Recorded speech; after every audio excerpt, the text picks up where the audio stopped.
Bismillahirrahmanirrahim. Alhamdulillahirabbil alamin wassalatu wassalamu ala asyrafil anbiya'i wal mursalin Muhammadin wa ala alihi wa sahbihi ajma'in, amma ba'd. Para akhwat, para ummahat dan para muslimah yang semoga dirahmati dan disayangi oleh Allah Subhanahu wa ta'ala, Assalamualaikum warahmatullahi wabarakatuh. Alhamdulillah, segala puja dan puji kepada Allah. Salawat dan salam kepada suri teladan kita Nabi Muhammad sallallahu alaihi wasallam. Baik para akhwat, para ummahat dan para muslimah yang semoga disayangi oleh Allah, insyaallah pada kesempatan duha yang penuh berkah ini kita akan membedah buku saku yang saya tulis, Fikih dan Psikologi Muamalah Istri dan Ibu Mertua serta peran suami antara mereka berdua, insyaallah. Dan buku ini saya bagi menjadi 4 bagian. Ya, jadi buku ini saya bagi jadi 4 bagian. Dan yang pertama, ya, itu isinya tentang renungan bersama antara menantu, istri, suami dan ibu mertua. Baru bagian yang kedua tentang psikologinya. Kemudian bagian ketiga tentang fikih terkait muamalah yang harus diketahui. Baru yang bagian keempat, solusi bersama atas berbagai macam muskilah mungkin yang muncul. Nah, pengalaman saya bedah buku ini, kalau waktunya dari duha sampai zuhur itu baru selesai bagian pertama saja. Ya, sehingga nanti mungkin kita akan perbanyak tanya jawab, karena idealnya meskipun ini buku saku, kita bahas waktunya yang cukup dan lengkap itu dari pagi sampai sore atau malam. Ya, tapi insya Allah kita bahas dan nanti mungkin kita akan perbanyak tanya jawab. Ya, baik, mungkin ibu-ibu yang punya buku dan mungkin yang belum kebagian buku, mohon maaf gitu ya. Kita mulai dari mukodimah dulu gitu ya. Kita lihat dari mukodimah halaman 5 Romawi. Ya, dan sebelumnya mungkin saya jelaskan dulu judulnya ini ya. Ternyata judulnya saja butuh penjelasan dan syarah. Baik, di sini judulnya muamalah istri dan ibu mertua begitu ya. Mengapa demikian? Kenapa enggak judulnya muamalah suami dan bapak mertua? Kok judulnya itu muamalah istri dan ibu mertua? Mengapa demikian? Ini di pendahuluan. Di pendahuluan di halaman 5 Romawi saya sebutkan di situ, ternyata memang kalau dalam ilmu psikologi dan riset menunjukkan bahwasanya bahkan di sini ada lembaga survei menyebutkan 50% istri itu merasa tidak nyaman bermuamalah dengan ibu mertua, apalagi harus tinggal satu rumah dengan ibu mertua. Apalagi, nah pakai apalagi terus ya. Apalagi tinggalnya itu bukan di rumah suami tapi tinggal di rumahnya ibu mertua atau yang kita sebut dengan PMI, tinggal di Pondok Mertua Indah. Jadi ada perumahan namanya PMI ya, Pondok Mertua Indah. Itu menyatakan demikian. Nah, mengapa demikian? Karena di sini nanti buku ini kayak saya bahas baik secara syariat maupun psikologi. Karena memang para wanita secara umum itu lebih mendahulukan perasaan, main emosi begitu. Ya, dan sehingga ini pun dibahas juga dalam ilmu psikologi, perempuan memang ya main perasaan. Ya, jadi ini muamalah antara istri dan ibu mertua ini secara psikologinya memang demikian, memang karena pakai perasaan, menyimpan, ada dendam sedikit. Nah, ini berpotensi menimbulkan gesekan-gesekan, bahkan sampai bentrok, bahkan sampai kasus di mana sang ibu minta suami agar menceraikan istrinya karena tidak cocok.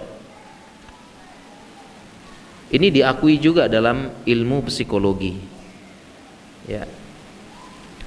Dan saya jelaskan juga judulnya bagaimana dengan fikih. Nah, di sini juga saya jelaskan fikihnya ya, terutama di bagian ketiga buku ini. Kita perlu jelaskan juga fikih. Ternyata agama kita agama yang sempurna gitu. Jadi hubungan antara istri dan ibu mertua sudah diatur, ada aturannya dan ada fikihnya.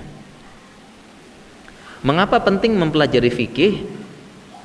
Mengapa penting mempelajari fikih? Karena memang fikih ini sebagai acuan. Kalau terjadi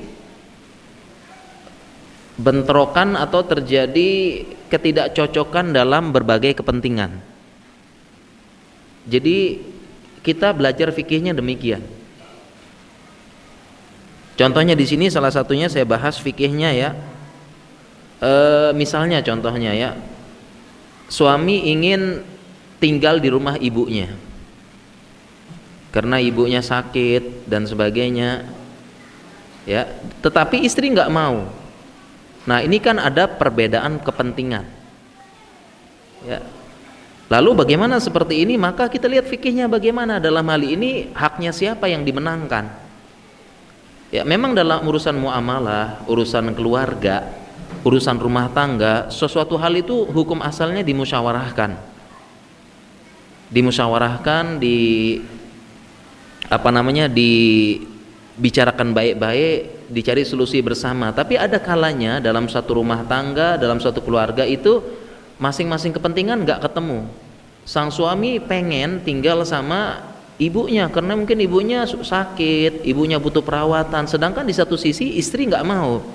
Saya nggak mau bang, saya pengen tinggal di rumah, kita tinggal di ngontrak aja bang. Ini dua-duanya sama-sama ngotot, sama-sama tidak mau. Lalu bagaimana solusinya? Nah, solusinya adalah kembali kepada syariat. Aturan fikihnya bagaimana gitu loh. Ya.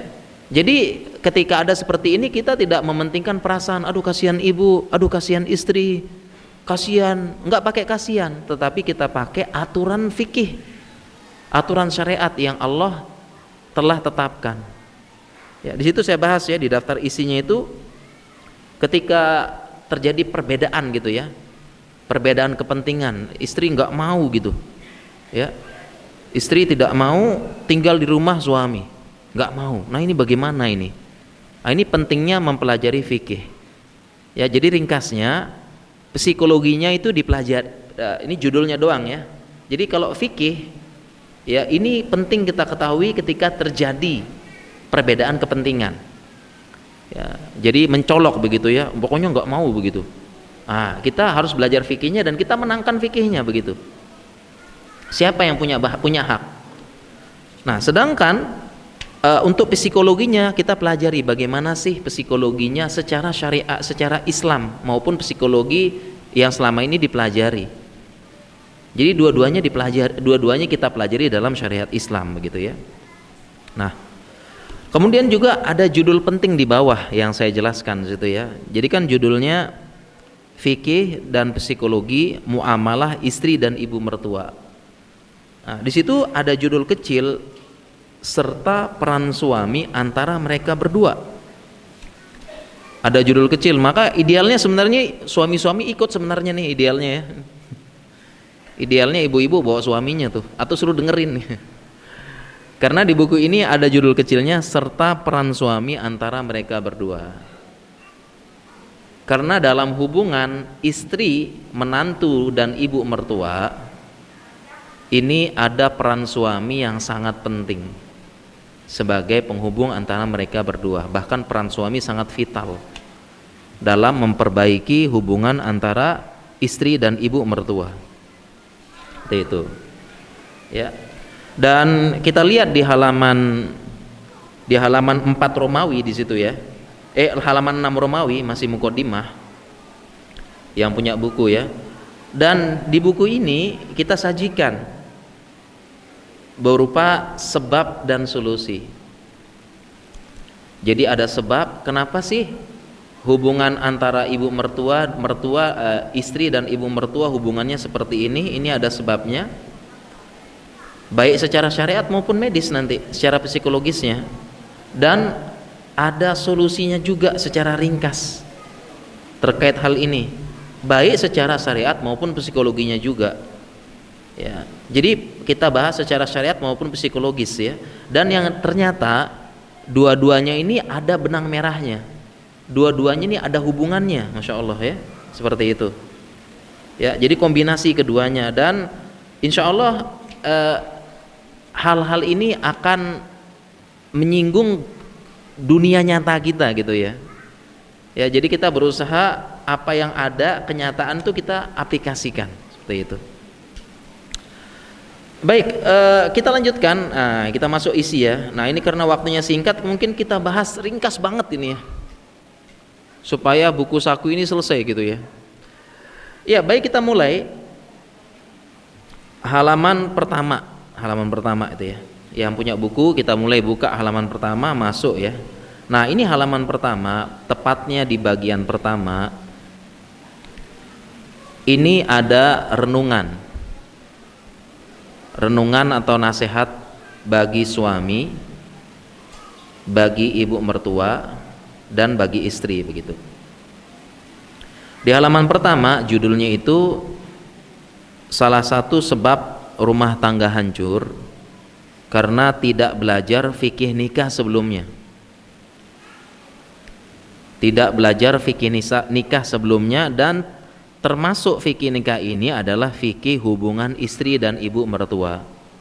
Dan para suami juga harus tahu fikihnya ini. Ya, dan secara umum demikian ini. Di buku ini ya, di bab ini secara umum demikian. Jadi kita itu di Indonesia ini kaum muslimin kalau nikah itu ya asal persiapan ilmunya kurang. Harusnya sebelum nikah itu kan al-ilmu qoblal qaul wal amal. Ilmu sebelum berkata dan berbuat. Ya, jadi harusnya belajar hak-hak suami, hak-hak istri, hukum talak, hukum nafkah, ya, kemudian karakter dasar istri, karakter dasar suami. Ini semua kan harus dipelajari sebelum pernikahan. Tetapi kita kan sebelum nikah kan modal bismillah. Bahkan di sini saya sampaikan sebenarnya KUA, kantor urusan agama itu sebenarnya sebelum pernikahan itu memfasilitasi yang namanya matrikulasi sebelum pernikahan. Ditawarkan matrikulasi sebelum pernikahan. Jadi sebelum nikah itu ditawarkan ini loh, ada matrikulasi, ada membahas hak-hak suami istri tentang talak, tentang nafkah. Tapi kebanyakan kita nggak belajar dan kita skip. Dulu saya sebelum nikah juga begitu, KUA-nya bilang kita ada program matrikulasi yang harus diikuti oleh pasutri yang akan menikah, calon. Ya, tapi kalau mau di skip silahkan, mungkin ada kesibukan. Dan waktu itu saya skip, nggak mau ikut. Padahal sangat penting ya. Akibatnya apa? Salah satunya banyak tentang permasalahan talak nggak paham. Apalagi permasalahan nafkah banyak yang nggak paham seperti itu. Dan salah satunya adalah di sini, salah satunya fikih hubungan fikih. Ya, salah satu yang penting ini fikih antara istri dan ibu mertua. Ya, di sini contoh ya, ini fikih-fikih yang mungkin perlu diketahui. Coba kita lihat di situ ya. Saya bacakan beberapa fikihnya ya. Di bab ketiga, ini sebagai gambaran. Di bab ketiga itu fikih-fikih yang perlu kita tahu. Apalagi suami. Coba kita lihat coba yang punya buku tuh yang di halaman 10 Romawi ya, bagian ketiga. Yang ketiga saya bahas fikihnya. Di situ fikih penting yang perlu diketahui, bolehkah istri menolak tinggal serumah dengan ibu mertua? Boleh tidak istri menolak tinggal serumah dengan ibu mertua? Ini fikih penting. Yang kedua, fikih penting juga, bolehkah istri menolak kedatangan ibu mertua ke rumahnya?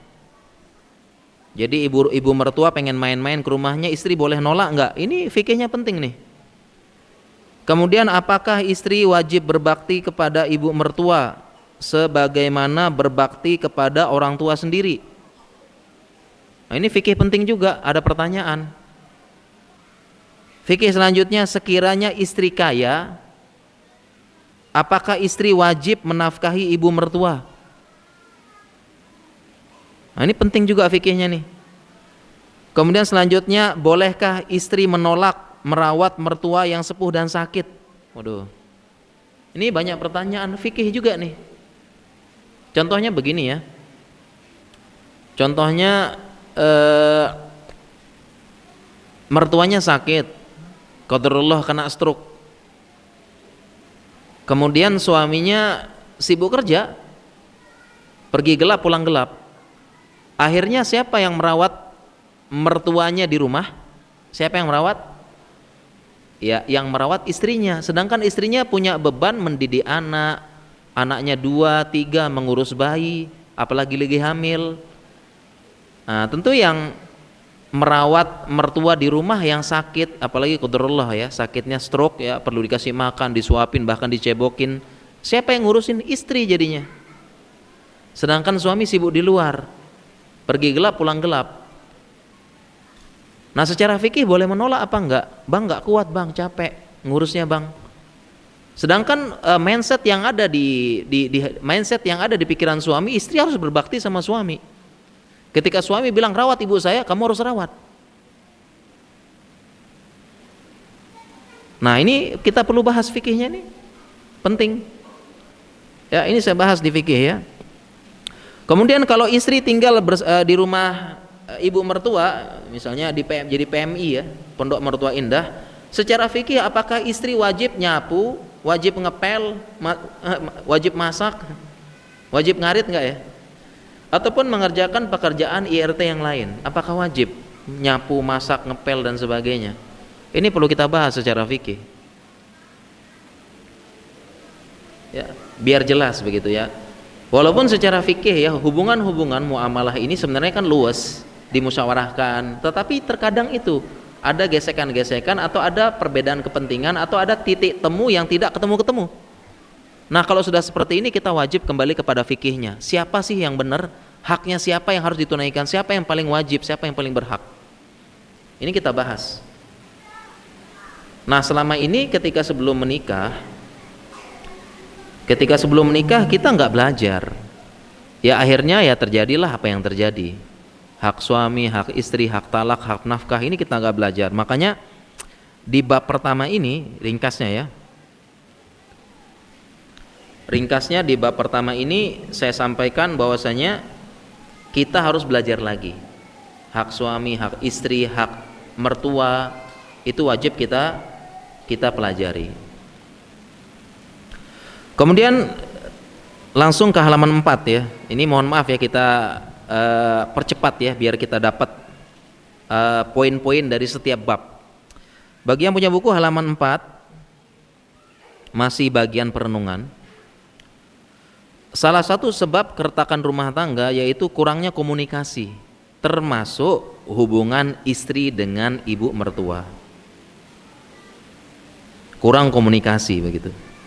Dan tentunya begitu ya. Bagaimana hubungan antara istri dengan ibu mertua? Apakah istri langsung ngomong ke ibu mertua gitu ya? Saya keberatan nih Bu. Saya capek ngepel gitu ya. Saya capek masak. Saya lelah tinggal di rumah ini Bu gitu ya. Apakah seorang istri langsung ngomong begitu kepada ibu mertuanya? Jawabannya tentu tidak. Nah, disinilah peran penting dari suami. Karena suami ini sebenarnya juru bicara, juru damai sebenarnya. Makanya penting bagi suami. Ya, dan kenapa ada judulnya peran penting suami antara mereka berdua? Karena selama ini suami itu cuek. Ditambah lagi karakter dasar suami itu kan dia kan nggak main perasaan ya. Dan sebagian suami itu mengkiaskan bahwasanya hubungan antara istri sama ibu mertua itu sama sebagaimana hubungan suami dengan bapak mertua. Karena kalau suami sama bapak mertua insya Allah aman gitu, santai, tenang ya. Selama sang menantu laki-laki itu kerja keras, nafkahin anaknya, tidak neko-neko, aman hubungan antara suami dan bapak mertua. Ya karena secara umum laki-laki pakai logika dan ya tidak berlebihan menggunakan perasaan. Nah sebagian suami itu mikirnya ya hubungan istrinya sama ibunya itu ya baik-baik saja sebagaimana hubungan dia dengan bapak mertua. Ternyata selama ini kurang tepat. Ya karena berbeda antara karakter dasar laki-laki dan perempuan. Nah, makanya di sini suami ya jangan sampai cuek banget. Ya. Dan di sini komunikasinya tentunya melalui suami. Suami penting sebagai perantara, bahkan kalau perlu mendamaikan. Bahkan di sini kalau perlu berbohong gitu ya. Berbohong untuk mendamaikan itu boleh. Seperti itu. Ya. Jadi ringkasnya maksudnya maksudnya bab ini adalah dikomunikasikan yang baik. Jadi istri ada masalah apa, ada suatu hal yang tidak berkenan dengan ibu mertua, apalagi tinggal di rumah ibu mertua, pondok mertua indah ya, itu perlu dikomunikasikan dan tentu komunikasinya lewat suami. Dan suami terus kemudian suami jangan cuek, Allah gitu aja nggak usah dipikirin, santai aja. Ya nggak usah dimasukin hati, biasa gitu. Kita suami enak ngomong begitu. Ya apalagi kita kan ya nggak main perasaan ya, santai aja lah. Kalau perempuan beda. Kemudian setelahnya suami pun perlu menjadi penyambung kepada ibunya, bicara kepada ibunya begini. Nah inilah komunikasi yang baik untuk membina hubungan antara istri dan ibu mertua, seperti itu. Ya ini maksud dari poin bab yang kedua. Poin yang kedua ini, ya bab yang kedua. Makanya di situ saya tulis kunci utamanya adalah komunikasi. Komunikasi terutama komunikasi di malam hari, ngobrol-ngobrol, bercerita dan sebagainya. Dan ini adalah salah satu kebiasaan baik Nabi SAW yang hilang di antara kaum muslimin. Artinya jangan sampai nggak pernah sama sekali. Harus pernah ya, walaupun mungkin sepekan sekali, sebulan sekali, harus pernah ngobrol-ngobrol sebelum tidur. Karena ini kebiasaan Nabi SAW. Ya, kebiasaan beliau ngobrol-ngobrol ya, komunikasi sama istrinya. Ya, ini sebagaimana hadisnya di situ saya sampaikan, Ibnu Abbas mengatakan, "Bitu inda khalati Maimunah." Saya menginap di rumah bibiku, yaitu Maimunah, istri Nabi. Fatahaddatsa Rasulullah sallallahu alaihi wasallam ma'a ahlihi sa'atan thumma raqat. Kemudian Nabi sallallahu alaihi wasallam bincang-bincang sama istrinya baru tidur. Dan para ulama menjelaskan hadis ini, memang inilah kebiasaan Nabi sallallahu alaihi wasallam, itu bincang-bincang dengan istri sebelum tidur, ngobrol. Dan disinilah kesempatan bagi istri ngobrol, cerita, ada sesuatu yang kurang berkenan di rumah, hubungan dengan ibu mertua disampaikan. Ya, dan suami, tugasnya suami yang menghibur, menenangkan, menyambungkan, mendamaikan dan sebagainya. Jadi peran penting suami di sini. Ya. Dan jangan sampai intinya pernah lah ya kebiasaan ini. Seperti itu. Ya, kita lanjut bab yang ketiga dari bagian pertama, halaman 6 ya. Silahkan buka halaman 6. Ya, dan di sini mulai renungan atau nasihat bagi ibu mertua. Jadi masing-masing nanti dapat nasihat ya. Judulnya, wahai ibu mertua, sambutlah menantumu sebagai pendamping anakmu. Jadi ibu mertua, sambutlah menantumu sebagai pendamping anakmu. Karena ibu mertua hendaknya memahami benar bahwasanya menantunya itu adalah pendamping sang anak seumur hidup. Seumur hidup. Jadi ibu mertua ini perlu paham, ini sang istri itu pendamping anaknya seumur hidup, saling melengkapi, saling membahagiakan. Di situ makanya Allah berfirman, hunna libasul lakum wa antum libasul lahun. Ya, istri itu pakaian bagi suami dan suami pakaian bagi istri. Artinya memang ya saling melengkapi, saling membahagiakan dan sebagainya. Nah, sehingga ini renungan bagi ibu mertua, ya, renungan bagi ibu mertua, ya, kalau dia nanti konflik terus sama konflik sama menantunya, menantu perempuannya konflik, nggak cocok, berkelahi terus dan sebagainya, pokoknya nggak seneng gitu ya, konflik sama menantu perempuannya yang notabene adalah istri dari anak laki-lakinya, ya mau tidak mau berarti kan sang menantu perempuan akan stres, akan kepikiran, akan tidak fokus, dan tentu ini berdampak kepada anaknya. Ya, jadi ibu mertua harus sadar gitu ya, kalau ada konflik, ada ketidakcocokan, segera cari solusi, segera komunikasikan, jangan dipelihara konfliknya, makin dendam, makin benci, bahkan sampai tahap minta kepada anak laki-lakinya untuk menceraikan istrinya. Saya nggak cocok, saya nggak mau punya menantu kayak gitu, kamu ceraikan aja, ganti yang lain. Nggak boleh. Jadi ibu mertua perlu sadar ini istri anaknya. Perlu sadar. Jadi kalau konflik terus-terusan itu mau nggak mau kan akan berpengaruh terhadap pikiran anaknya. Anak laki-lakinya bakal stres juga kalau istrinya stres. Ya, jadi jangan konflik, jangan dipelihara, jangan ya. Bahkan kalau bisa bagaimana hubungan yang baik dengan dengan menantu perempuannya, sehingga kalau hubungan baik, menantu perempuannya bahagia, senang, ya anak laki-lakinya juga senang, suaminya juga senang, kan begitu ya. Jadi ini renungan bagi ibu mertua, jangan konflik terus. Jadi urutannya begitu, konflik dengan menantu perempuan sedih, ya suaminya sedih juga. Suaminya juga kepikiran, suaminya juga cari solusi, ya, dan suaminya notabene anak laki-lakinya dia. Jadi jangan begitu ya. Jadi secara tidak langsung ini juga buat masalah untuk anaknya, seperti itu, ya. Dan di sini ada kata-kata sambutlah. Ya, mengapa demikian? Karena mayoritas istri itu dibawa suami ke kampung suami. Ya, sehingga banyak kasus di mana istri adalah tamu atau orang baru di lingkungan keluarga suami, sehingga perlu disambut. Jadi bukan ibu mertua menyambut dengan ketus, ya, langsung menunjukkan kekuasaannya, atau menantu barunya di ospek bahasanya ya. Jangan, tapi ibu mertua perlu menyambut dengan kehangatan, keceriaan agar sang menantu itu tidak merasa canggung, bisa berbaur dengan lingkungan keluarga suami yang notabene-nya dia tamu dalam tanda kutip dan orang baru.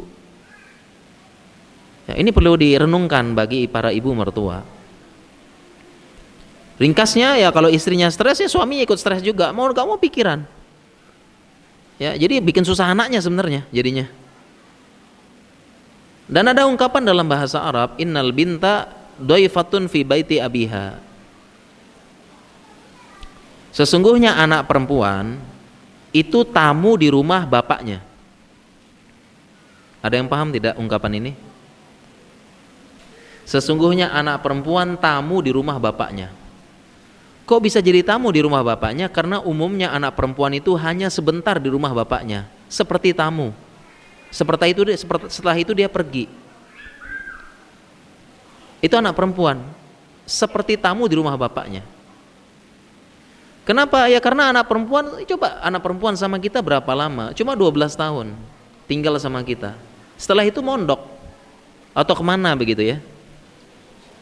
Ya kan mondok, kemudian pas liburan cuma seminggu, sepekan, 2 pekan dengan kita jadi tamu itu, habis itu pergi lagi. Setelah dewasa nikah dibawa sama suaminya. Kemudian datang liburan menjenguk kita berapa hari, 1-2 hari, 1 pekan, habis itu pergi lagi, itu bertamu. Dan itu seterusnya demikian anak perempuan. Jadi ungkapan tadi innal binta dhaifatun fi baiti abiha, anak perempuan tamu di rumah bapaknya. Karena memang hakikatnya tamu. Cuma hanya sebentar tinggal sama kita, selebihnya dia jadi tamu, datang sebentar, pergi, datang sebentar, pergi, datang sebentar, pergi. Berbeda dengan anak laki-laki. Kalau anak laki-laki ya dia kadang-kadang jadi jaga kandang, tinggal terus sama kita, tinggal di rumah jaga kandang. Beda anak perempuan itu tamu, ya. Nah sehingga Kalau kita hakikatnya kalau kita menikahi gadis, itu hakikatnya kita sedang memisahkan dia dari ibu yang mencintainya, dari ayahnya yang memanjakan, dan dari saudara yang memberikan kehangatan persaudaraan. Nah, sehingga ibu mertua dan suami yang membawa dia di rumahnya yang baru hendaknya menggantikan itu semua dalam satu pelukan, dalam satu dekapan. Karena hakikatnya menikah itu memisahkan gadis dari bapaknya, dari ibunya, dari ini. Itu hakikatnya. Hakikat pernikahan memisahkan sang istri dari keluarganya. Dipisahkan, diambil dari ibunya yang menyayangi, dari bapaknya yang memanjakan, dan dari saudara-saudaranya yang memberikan kehangatan persaudaraan. Ya, jadi begitu datang ke rumah lingkungan suami yang baru, itu orang baru, tamu, sehingga perlu disambut.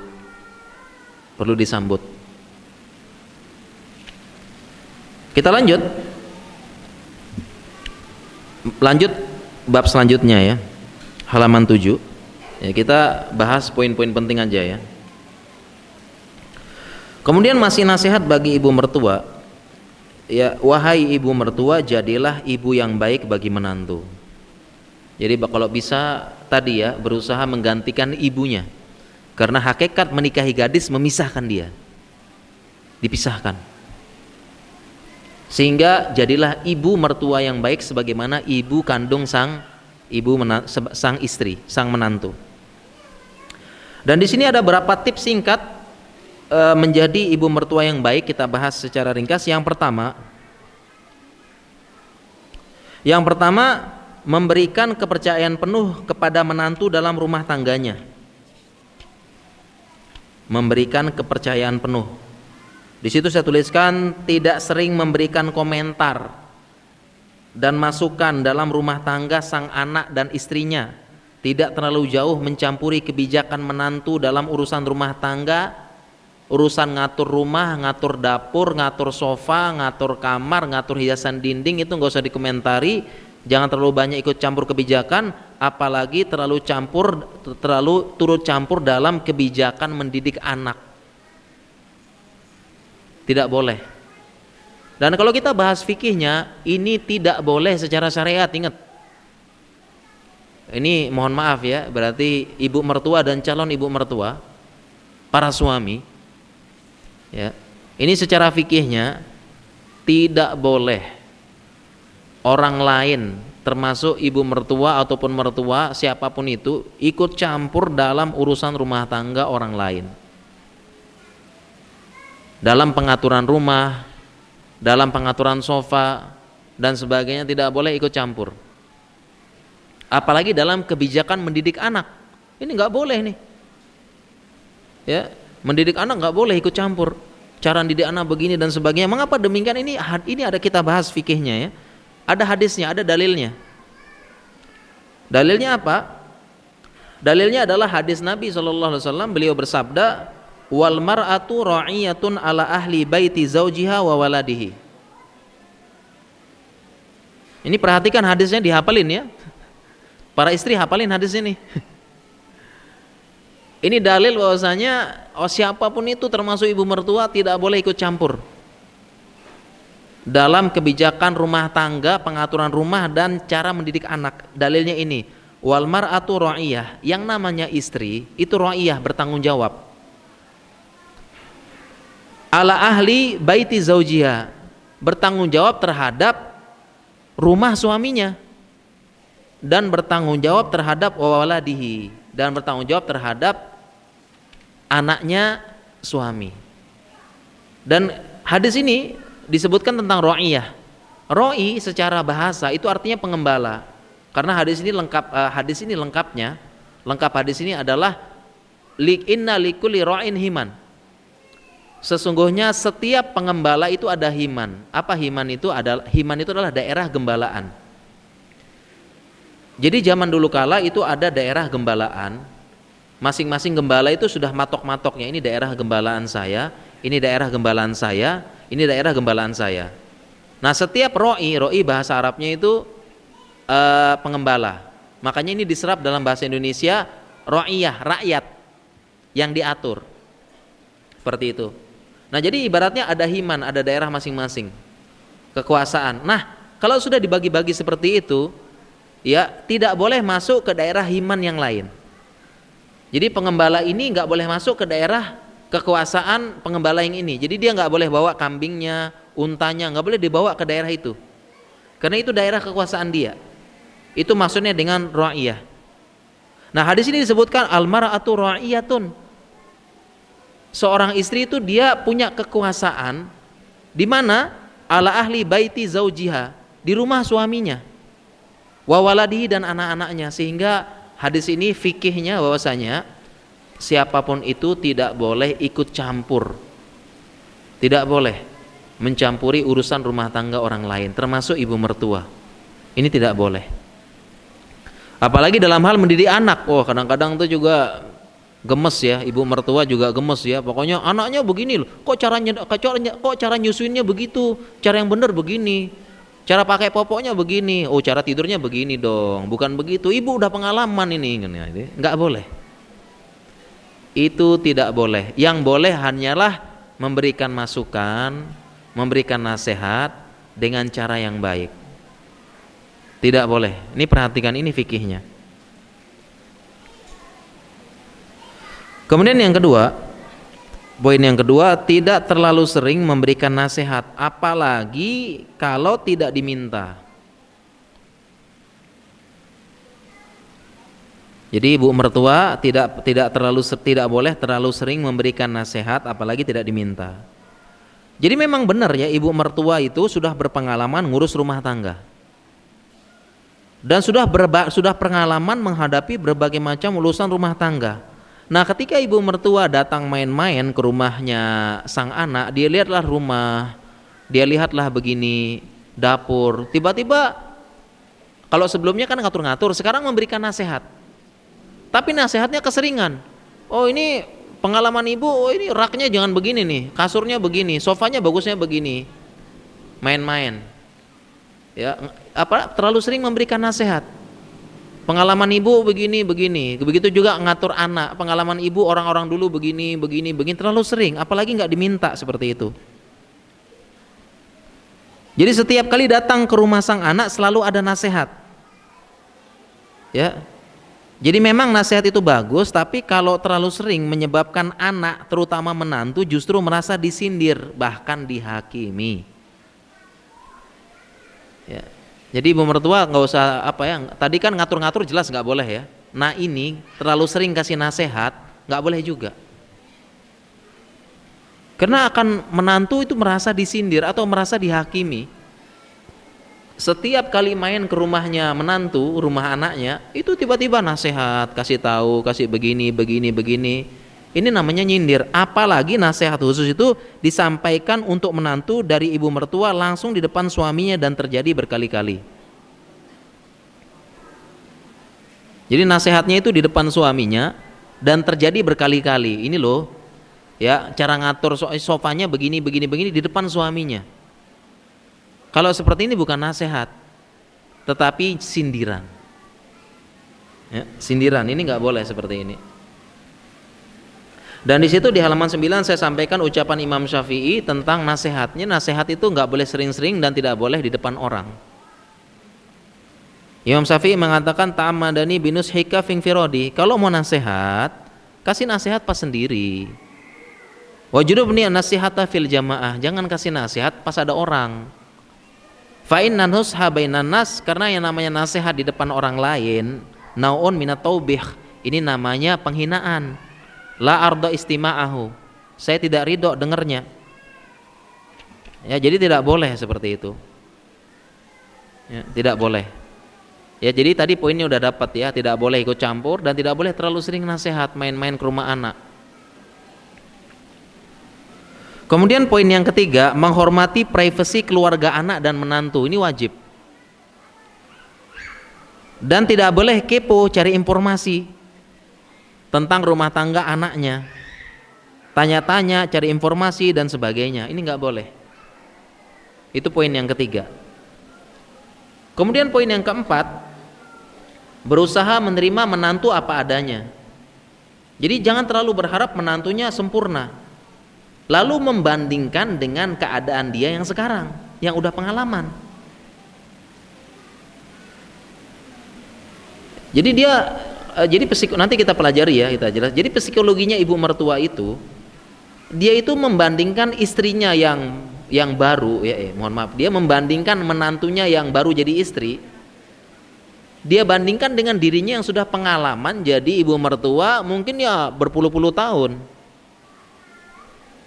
Jadi dia bandingkan sama dirinya. Ya.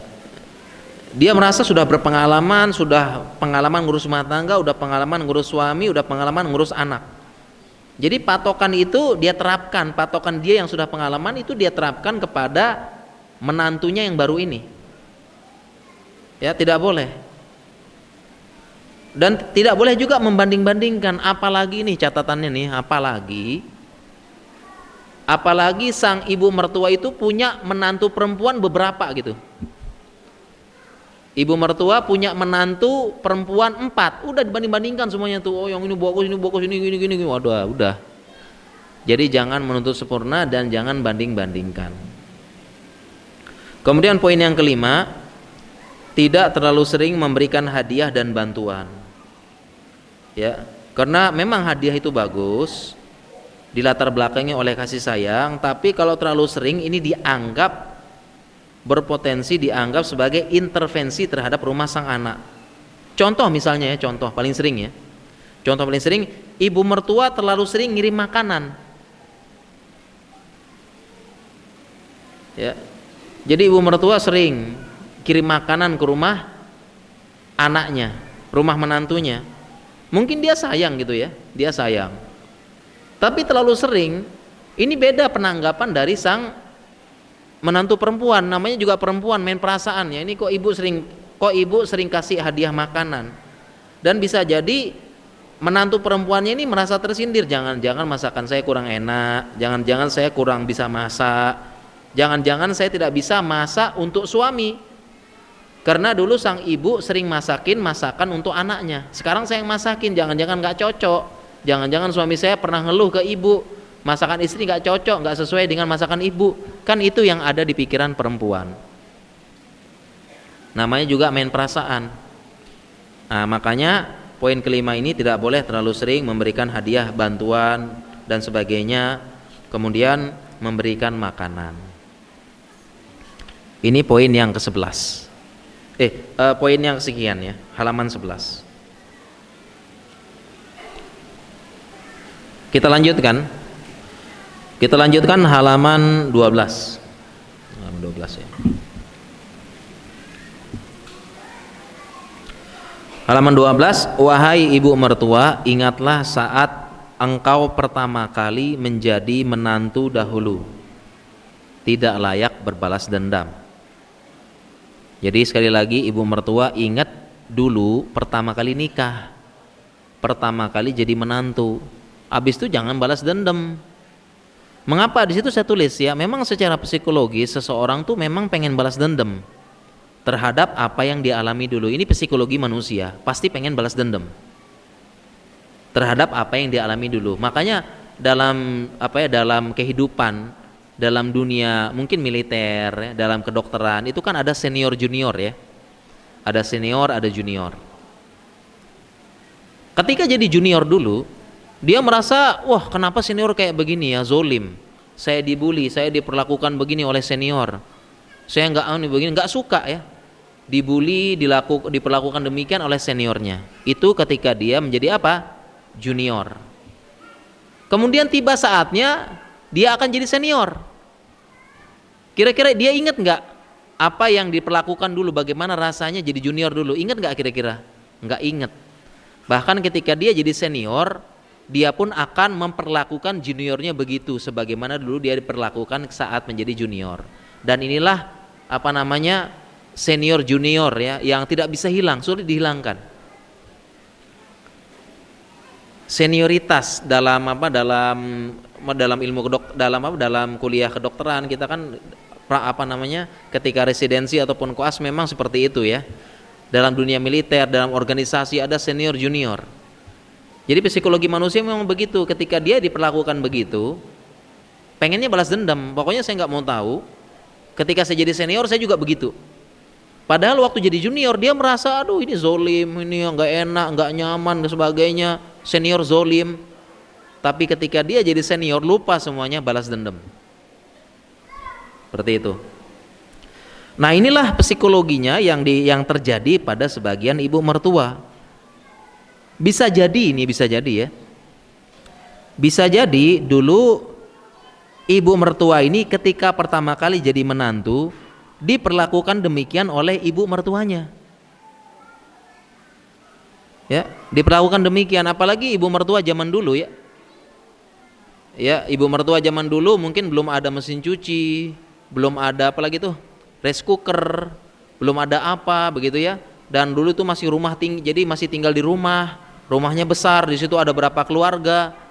Jadi ibaratnya dulu itu zaman dulu kala itu rumah besar, di situ ada berapa keluarga anak-anaknya. Jadi sang ratu tertinggi adalah ibu mertua dan dayang-dayangnya adalah para menantu. Jadi begitu dulu ya. Jadi saya ulangi ya, dulu tuh begitu ya, rumah besar zaman dulu ya. Jadi tahta tertinggi adalah ibu mertua sebagai ratu dan dayang-dayangnya adalah siapa? Para menantu. Tinggal satu rumah dulu. Datang menantu baru udah di ospek. Ya, pagi-pagi jam sebelum subuh bangun, masak nasi untuk sekeluarga, ngepel, nyapu. Zaman dulu pun berat. Zaman dulu tuh ibaratnya gym. Ya, pagi-pagi udah pagi-pagi udah sebelum subuh udah bangun, udah udah bakar kayu bakar, masak, panasin api. Ya, ini kemudian airnya dipompa ataupun timba di sumur, nyuci apa sebelumnya dan sebagainya, dan di ospek. Seperti itu. Nah, mungkin ini yang dialami oleh ibu mertua dulu ketika pertama kali menjadi menantu. Dia diperlakukan demikian, di ospek. Nah, sekarang tiba saatnya dia punya menantu, alias sekarang dia jadi ibu mertua. Tiba saatnya demikian. Nah, tadi kita bahas psikologinya manusia itu pasti pengen psikologi manusia itu pengen apa? Pengen balas dendam.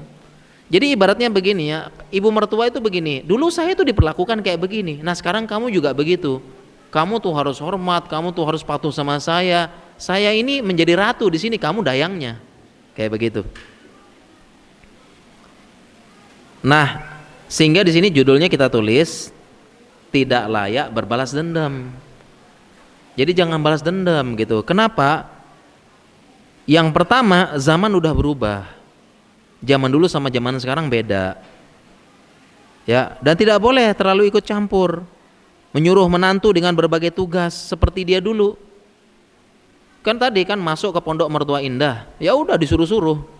Kamu begini, kamu begini, kamu begini, kamu begini, dan itu dianggap normal dan wajar.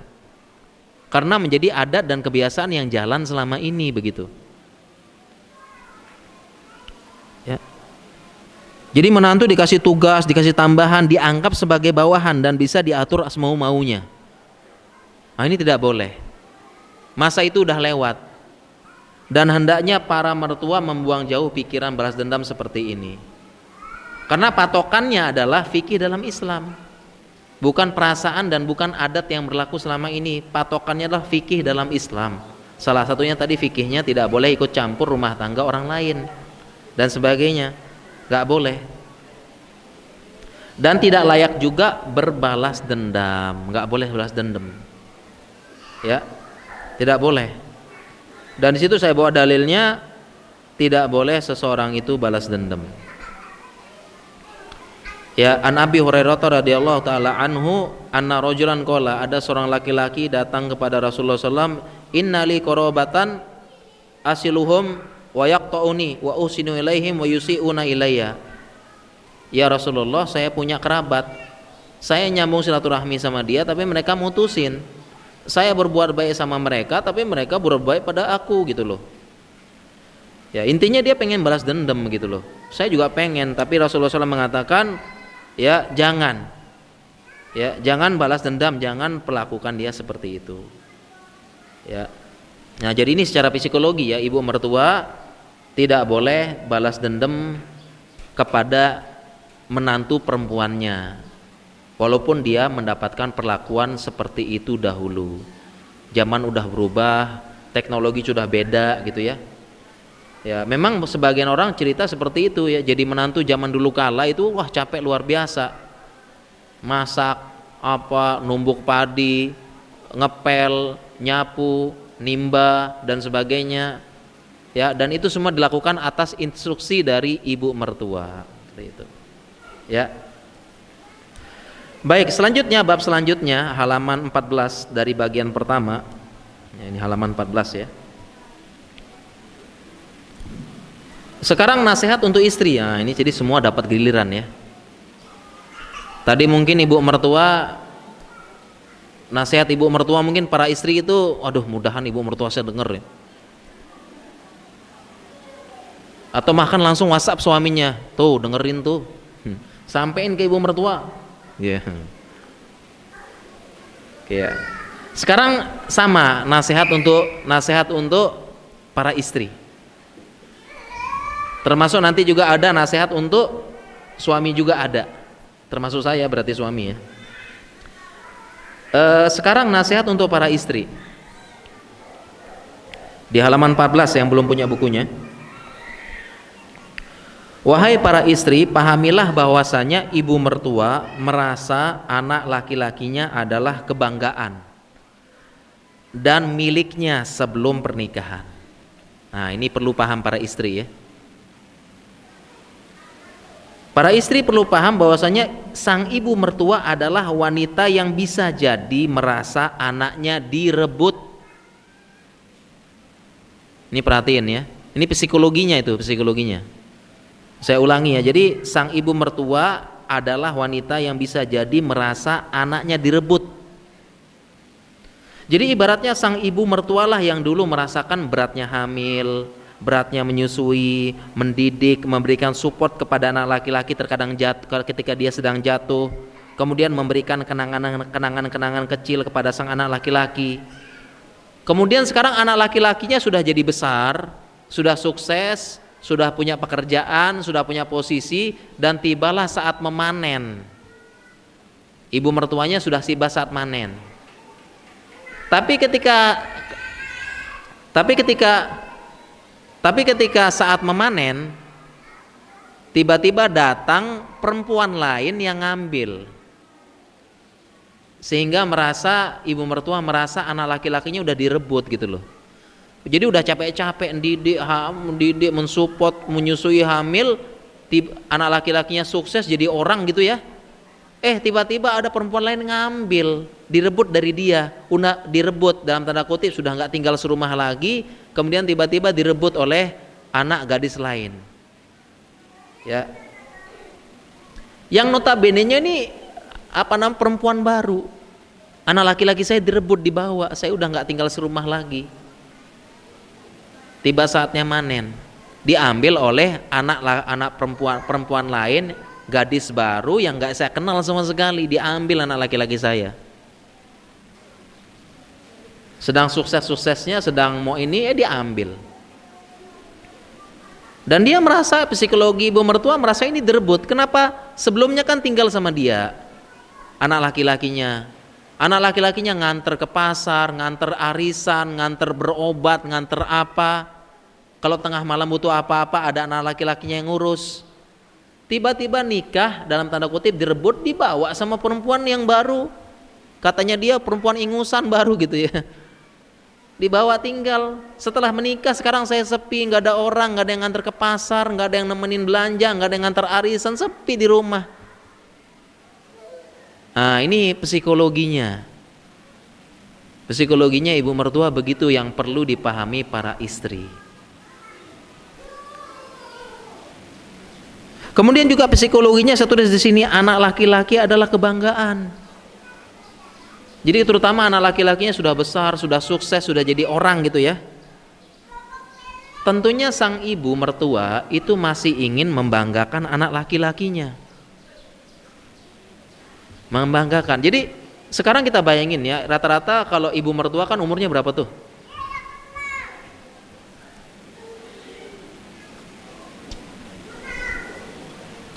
Sekarang kita pikir ya. Ibu mertua umurnya berapa nih? Kalau kita nikah, kan rata-rata umurnya sekitar 50-60 ya ibu mertua ya. Rata-rata umurnya 50 sampai 60. Nah, umur 50-60 ini itu kalau ngumpul-ngumpul pembicaraannya apa kira-kira? Bapak ibu kita, mertua kita kalau sedang ngumpul-ngumpul, pasti pembicaraannya kan pasti sudah bukan tentang bisnis, tentang apa ya? Tentang karir, kemudian juga tentang banyaknya harta, enggak. Tapi umur-umur ibu mertua itu kalau ngumpul-ngumpul yang dibicarakan adalah anak. Enggak kayak kita yang umurnya 20, misalnya saya contohnya mau 40, saya masih kalau ngumpul sama teman masih ngomongin apa? Bisnis, masih ngomongin apa lagi? Tentang karir, praktek di mana, itu kan ngumpul begitu. Tapi kalau sudah umur 50-60, bukan itu pembicaraannya lagi. Pembicaraan utama di majelis-majelis dari ibu mertua, bapak mertua itu tentang anak. Makanya ibu mertua ini itu masih pengen banggain anaknya, anak laki-lakinya. Contoh misalnya anak laki-lakinya nganterin arisan, anak laki-lakinya itu pasti nanya tuh teman-temannya, Bu, Jeng, diantar ke sini ke arisan sama siapa? Maka ibu mertua jawab, oh diantar sama anak saya gitu loh, diantar sama anak saya. Dan anaknya, dan ini kesempatan ibunya banggain anaknya. Siapa yang jemput? Anak saya. Oh anaknya di mana? Oh dia bang. Oh anak saya udah jadi manajer, anak saya sudah jadi begini, udah begini. Nah itu kesempatan banggain. Jadi arisan apa itu kesempatan ibu mertua banggain anak laki-lakinya. Apalagi anak laki-lakinya nganter jemput. Anak laki-lakinya nganter jemput.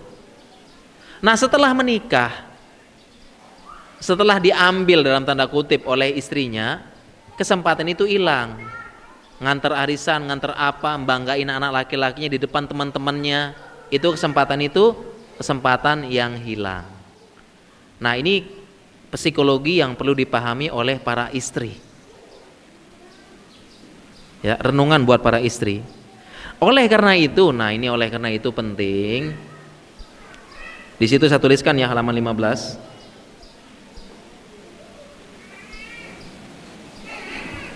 Ya halaman 15 itu saya tuliskan karena oleh karena itu sangat penting. Menantu memang dalam tanda kutip sedikit mengalah kepada ibu mertua. Dalam tanda kutip ya. Menantu memang perlu dalam tanda kutip sedikit mengalah dengan ibu mertua. Kenapa pakai tanda kutip? Kenapa pakai sedikit? Ya karena mengalah. Kalau Ustadz kalau mengalah terus sama ibu mertua bisa gila katanya.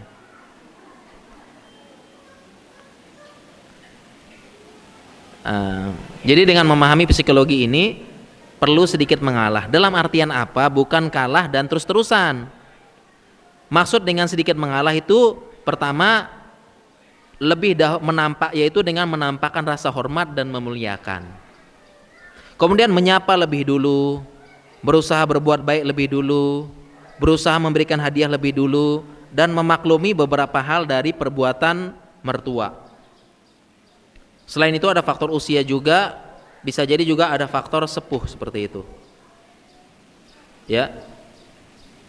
Nah, ini psikologi yang perlu dipahami oleh para istri. Kenapa ibu mertua jadi sensitif kayak begitu? Karena tadi merasa anak laki-lakinya direbut ketika masa panennya. Setelah dia capek sebelumnya dari mengandung loh, capek gitu ya. Ini psikologi yang perlu dipahami. Dan tadi ya dalam tanda kutip apa? Sedikit mengalah. Karena kalau saya bilang mengalah terus Pak Ustadz bisa gila katanya. Oke ya. Oke. Kita lanjut. Waduh, udah 1 jam nih ya. Udah 1 jam, masih halaman 16. Lanjut terus. Ya halaman 16 di situ ya, masih nasihat buat sang istri. Wahai sang istri, pahamilah psikologi ibu mertua yang sepuh. Bisa jadi kembali seperti anak-anak. Nah, ini psikologi yang perlu dimaklumi oleh para istri ya. Jadi orang tua itu secara psikologi, ini dalam ilmu psikologi ya, dia akan kembali lagi menjadi anak-anak. Baik secara psikologi maupun fisik. Jadi kembali lagi jadi anak-anak gitu. Secara fisik demikian. dia kembali ya jadi anak-anak. Bahkan secara fisik orang tua sepuh itu kembali seperti anak-anak, jalannya mulai bongkok, kemudian dipapah, bahkan ada keadaan itu dimandikan. Bahkan ada ya, kalau ada popok untuk anak-anak, ada nggak popok untuk orang tua? Ada. Jadi kembali seperti anak-anak lagi secara fisik, ya. Apalagi secara psikologis. Secara psikologis orang tua sepuh itu dia akan kembali lagi seperti anak-anak. Bagaimana seperti anak-anak? Pertama manja, yang kedua sering ngambek, yang ketiga kurang bijak, dan kognisinya berkurang seperti itu, ya. Kognisinya berkurang. Jadi ini psikologi yang perlu dipahami para istri, bahwasanya ibu mertuanya itu mulai sepuh, mulai seperti anak-anak lagi. Dia manja, tidak bisa ngatur pembicaraan, kurang bijak, kalau nyelutuk itu pedas dan sebagainya. Ini perlu dipahami oleh para istri. Perlu dipahami, dan ini dibenarkan dalam Al-Quran dan ilmu psikologi. Dibenarkan. Dalam Al-Quran Allah menyebutkan, ya, ini dalam Al-Quran Allah menyebutkan siklus hidup manusia. Di situ halaman 17 saya sebutkan dalilnya. Allahul ladzi khalaqakum min dha'fin thumma ja'ala min ba'di dha'fin quwwatan thumma ja'ala min ba'di quwwatin dha'fan wa syaibah. Allah lah yang menciptakan kalian dari kelemahan. Dan tafsir dari ayat ini, kelemahan maksudnya anak kecil. Menciptakan kalian dari kelemahan, yaitu apa? Ketika kita lahir, kita jadi bayi. Jadi bayi ya, masih kecil, masih lemah, dimandikan, diinikan, didudukkan, dipakaikan popok. Jadi anak kecil. Tsumma ja'ala min ba'di dha'fin quwwatan. Kemudian setelah itu Allah jadikan setelah lemah tersebut kuat, jadi orang dewasa kayak kita ini, mandiri, hebat, kuat, berkarya dan sebagainya. Tsumma ja'ala min ba'di quwwatin dha'fan wa syaibah. Kemudian setelah kuat tersebut Allah jadikan dia lemah kembali plus uban. Apa? Dijadikan lemah kembali plus uban. Sehingga di sini disebutkan dalam Al-Qur'an siklusnya demikian. Jadi orang tua kembali lagi jadi anak-anak. Baik secara fisik maupun secara psikologis. Kalau anak pakai dia pakai stroller ya, duduk di stroller, ntar orang tua juga sama, duduk di kursi roda. Anak kecil pakai pampers, orang tua juga ada pampers orang tua. Anak kecil kadang-kadang disuapin, orang tua juga sampai disuapin. Anak kecil itu kadang-kadang itu dimandikan, diapakan, qadarullah sudah sepuh atau kena stroke, anak kecil juga dia dimandikan. Jadi benar Al-Quran. Dan yang paling penting yang perlu dipahami, bukan hanya fisik, psikologisnya juga kembali menjadi anak-anak. Dan ini dibenarkan dalam ilmu kedokteran. Dalam ilmu kedokteran ada namanya penyakit Alzheimer yang menimpa orang tua. Demensia namanya. Demensia, prosesnya demensia, penyakitnya Alzheimer. Yaitu apa? Saya sebutkan di sini halaman 17-18. Penyakit Alzheimer adalah penyakit otak yang terjadi penurunan daya ingat, penurunan kemampuan berpikir, penurunan berbicara, serta perubahan perilaku yang biasanya mulai pada umur 60-an. Dan kalau sudah kena proses demensia, apalagi penyakit Alzheimer, maka orang sepuh itu akan kehilangan kognisi. Akan kehilangan kognisi itu kemampuan mengenali lawan bicara, waktu, tempat, keadaan, sikon. Jadi kadang-kadang ngomongnya itu nyerocos. Ngomongnya itu kadang-kadang nyelekit, ngomongnya tidak sesuai dengan tempat dan waktu seperti itu. Dan ini akibat dari penurunan fungsi otak. Ya, penurunan fungsi otak. Nah, jadi ini yang perlu dipahami bagi para istri terhadap sikap dari ibu mertua. Bisa jadi sikap ibu mertua seperti itu kembali ke anak-anak itu karena memang begitu. Dia nggak bijak, manja, ngambekan, ya, kemudian juga tidak punya kognisi. Dia nggak lihat keadaan gitu loh, tiba-tiba ngomong aja, nyelocos aja begitu. Ini namanya memang dibenarkan dalam ilmu kedokteran dan ayatnya ada. Nah, jadi ini maksud dari bab ini bagi para istri itu, apapun komentar dari ibu mertua jangan terlalu masukin hati gitu aja. Karena dia tuh anak-anak lagi. Ibaratnya anak-anak kan nyelocos, ngomong-ngomong apa-apa. Kita kan ya udahlah ya, namanya juga anak kecil. Nah, demikian juga sikap kita sekarang dengan ibu mertua. Dia seperti itu secara psikologinya. Ya, dia kalau ngomong apa ya, datang-datang ke rumah ya, tiba-tiba dia komentarin sofa. Udah nggak usah masukin hati. Ya masuk ke dapur komentarin, loh kok piring kayak begini gitu ya. Namanya dia ya seperti itu. Jadi anak-anak kembali butuh manja, butuh perhatian, nyari masalah gitu-gitu ya. Jadi nggak usah terlalu dimasukin ke hati, ya. Seperti itu. Ya. Kemudian kita lanjutkan. Ya ini kita lanjutkan halaman 19. Tadi udah nasihat untuk siapa? Nasihat untuk istri, para istri ya. Sekarang nasihat untuk suami nih. Saya berarti ya. Halaman 19 di situ. Wahai suami, pernikahan itu bukan menyatukan dua insan saja, tapi menyatukan keluarga. Nah, ini perhatikan ya. Jadi para suami sebagai pemimpin rumah tangga, pernikahan itu bukan menyatukan dua insan, tapi menyatukan dua keluarga, termasuk menyatukan istrinya dengan ibu mertuanya, menyatukan istrinya dengan ibunya gitu. Sehingga perlu dipahami peran penting suami sebagai perantara antara istri dan ibunda, sangat penting. Karena suami pemimpin, suami penengah, dan suami nggak boleh cuek sama sekali, tidak peduli. Dan jangan samakan antara hubungan suami dengan bapak mertua, karena wanita itu berbeda. Wanita itu lebih bermain perasaan, mendalam, menyimpan rasa, menendam, sakit hati. Mengapa demikian ya? Karena secara Islam juga Nabi menyifati perempuan itu seperti kaca. Beliau bersabda, irfaq bil qawarir. Lemah lembutlah dengan gelas-gelas kaca. Lemah lembutlah dengan kaca. Itu maksudnya. Dan hadis ini dijelaskan bahwasanya perempuan main perasaan memang. Dan didukung dengan hadis-hadis yang lain. Ya didukung dengan dengan hadis-hadis lain, innal mar'ata khuliqna minad dila. Sesungguhnya perempuan itu diciptakan dari tulang rusuk yang bengkok. Ini menunjukkan main perasaan. Ya. Nah, jadi ini nasihat bagi suami.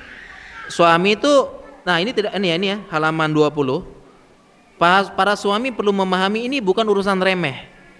Dan tidak boleh direspon dengan cuek. Allah gitu aja dipikirin, santai aja, nggak usah masukin hati gitu ya. Enggak boleh nih.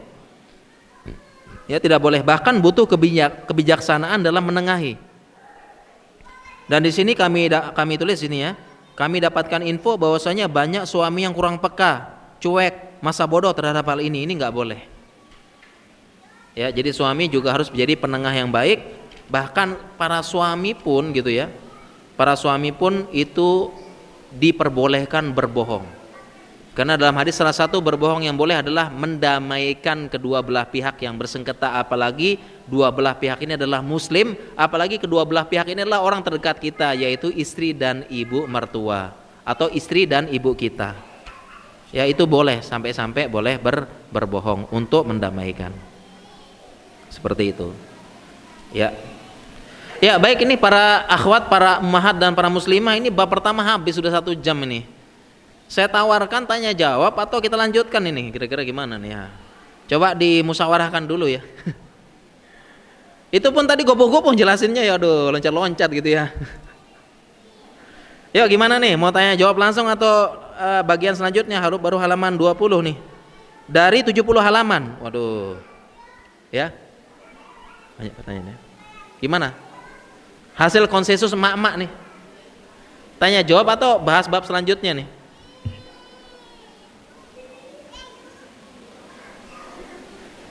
Kita langsung tanya jawab aja ya, insya Allah ya. Langsung tanya jawab. Bismillahirrahmanirrahim. Assalamualaikum warahmatullahi wabarakatuh. Semoga Ustadz selalu dirahmati oleh Allah. Pertanyaan kami yang tadi Ustadz nasihat untuk suami, solusinya adalah boleh berbohong untuk mendamaikan. Mungkin bisa dijelaskan seperti kebohongan yang seperti apa yang diperbolehkan dalam syari untuk mendamaikan keduanya.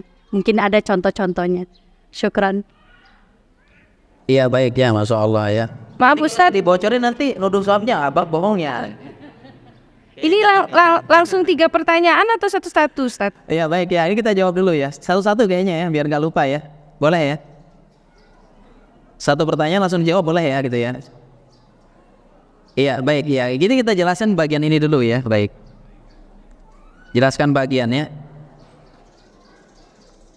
Jadi secara umum ya, kalau ada dua orang muslim itu bertikai, maka memang kita perlu mendamaikan. Wa aslihu bainahuma.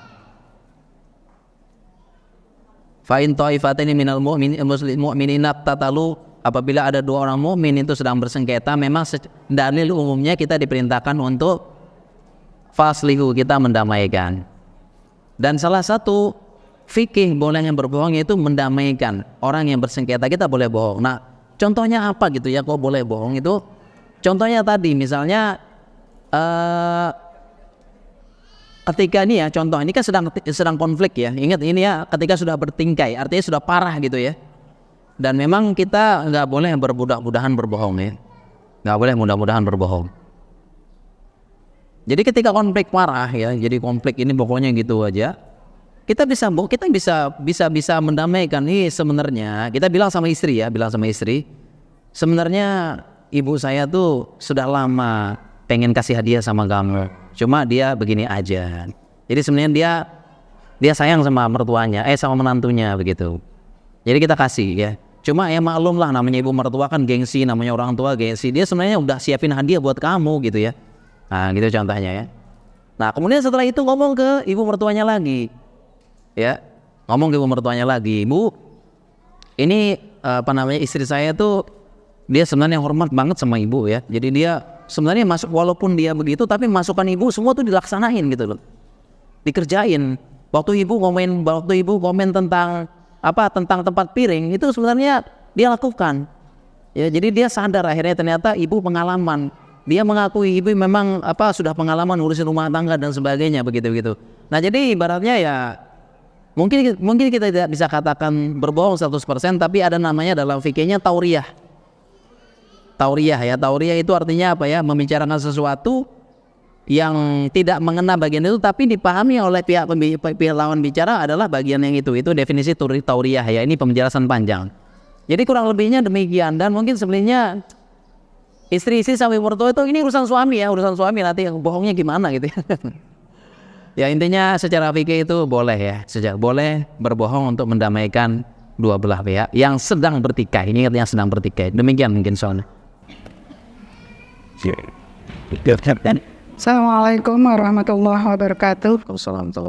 Ustaz, mungkin saya mewakili dari sebagian ibu mertua. Tadi ada pembahasan kesempatan yang pernah hilang. Itu saya garis bawahi. Sampai detik ini pun saya masih merasakan hal tersebut.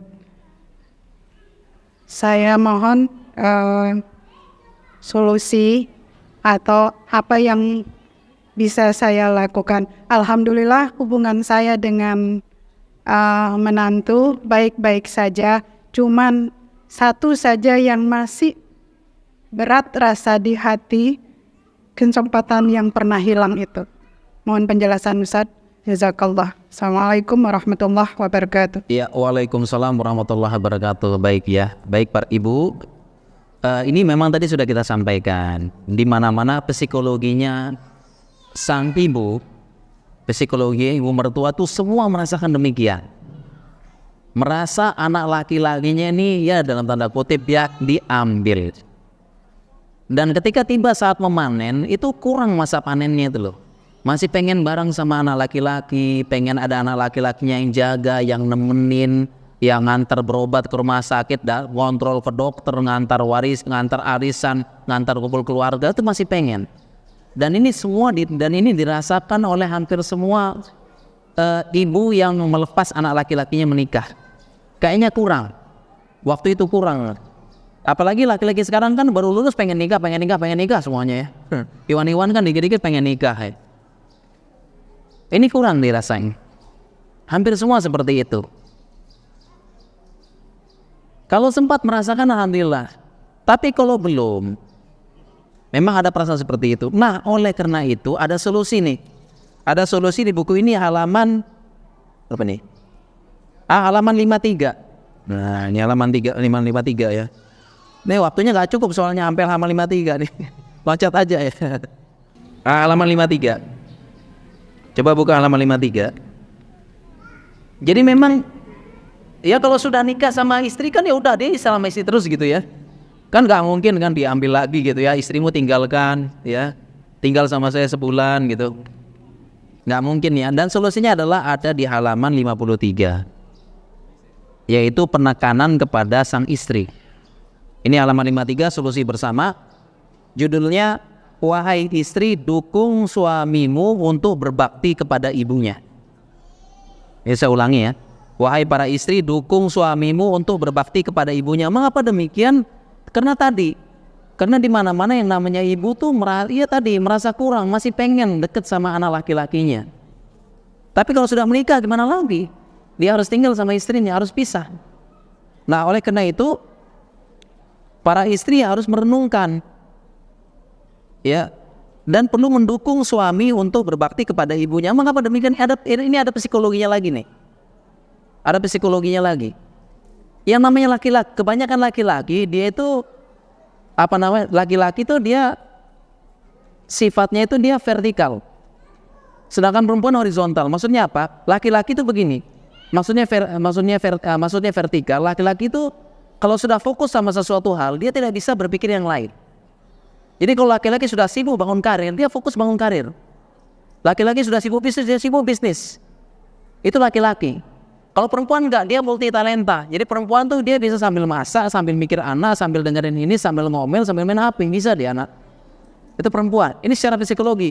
Makanya laki-laki kalau sudah pegang HP, udah tuli buta. Laki-laki udah pegang HP, tuli buta dia. Fokus dia. Memang psikologinya begitu. Udah pegang HP, udah tuli buta, udah hilang, punya dunia lain. Tapi perempuan dia bisa sambil belanja, sambil ngomong anak, sambil ngomel, sambil nonton. Itu perempuan bisa, multi talent, sambil masak. Perempuan bisa sambil belanja, sambil ngomelin anak, enggak ngomelin anak ya, sambil didik anak bisa perempuan. Laki-laki enggak bisa, pegang HP hilang langsung dah. Nah, makanya secara laki-laki itu ya, kalau sudah nikah, bangun karir, bangun bisnis, dia fokus. Kadang-kadang dia lupa yang lain. Salah satu yang dilupakan adalah lupa sama orang tuanya, laki-laki. Ini secara psikologi. Laki-laki lupa sama orang tuanya, lupa nelpon, lupa apa, lupa ini, termasuk lupa sama ibunya. Nah, disinilah halaman 53 tadi, solusinya adalah peran penting istri untuk ngingetin suaminya berbakti kepada ibunya. Ya, jadi dia perlu ingetin suaminya, bang, ya sudah telepon ibu belum? Bang, udah SMS ibu belum? Lagi jalan-jalan, lagi apa-apa diingetin, bang, udah telepon ibu belum, kasih gambar kita udah di sini. Ya, diingetin lagi, bang, ya kita ajak ibu sekali-sekali yuk. Ya karena tadi ibu kan sebelum nikah nih, ibu mertua kan tiap hari jalan-jalan, tiap akhir pekan jalan-jalan sama anak laki-lakinya. Tiap akhir pekan jalan ke sana, makan kemana, itu kan ngajak ibunya. Tapi setelah nikah ngajak istrinya sekarang, ibu ditinggal. Nah, disinilah peran penting istri. Bang, yuk ajak ibu sekali-sekali yuk keluar makan. Ini peran pentingnya istri. Udah telepon ibu belum, bang? Ingat, SMS, minta doa supaya sukses, minta doa supaya bisnis lancar, minta doa supaya ujiannya lancar, jangan lupa. Ya, jadi itu istri. Peran pentingnya istri. Nah, makanya di sini ada pepatah kama tadinu tudanu. Tuh halaman 53 satu list tuh. Halaman 53, kama tadinu tudanu. Sebagaimana engkau memperlakukan, begitulah engkau akan diperlakukan. Jadi ingat para istri, kalau ingin anak laki-lakinya berbakti pada dia nanti, maka ingatkan suami agar berbakti pada ibunya. Ini maksud dari kama tadinu tudanu. Saya ulangi, sebagaimana engkau memperlakukan, begitu pula engkau diperlakukan. Saya ulangi lagi, kalau pengen anak laki-lakinya berbakti kepada dia nanti, dan istrinya sering ngingetin anak laki-lakinya berbakti kepada dia nanti, maka sekarang saat jadi istri ingetin suaminya untuk berbakti kepada ibunya. Ajak jalan, suruh telepon, suruh apa dan sebagainya. Ini kama tadinu tudanu. Ini salah satu solusi.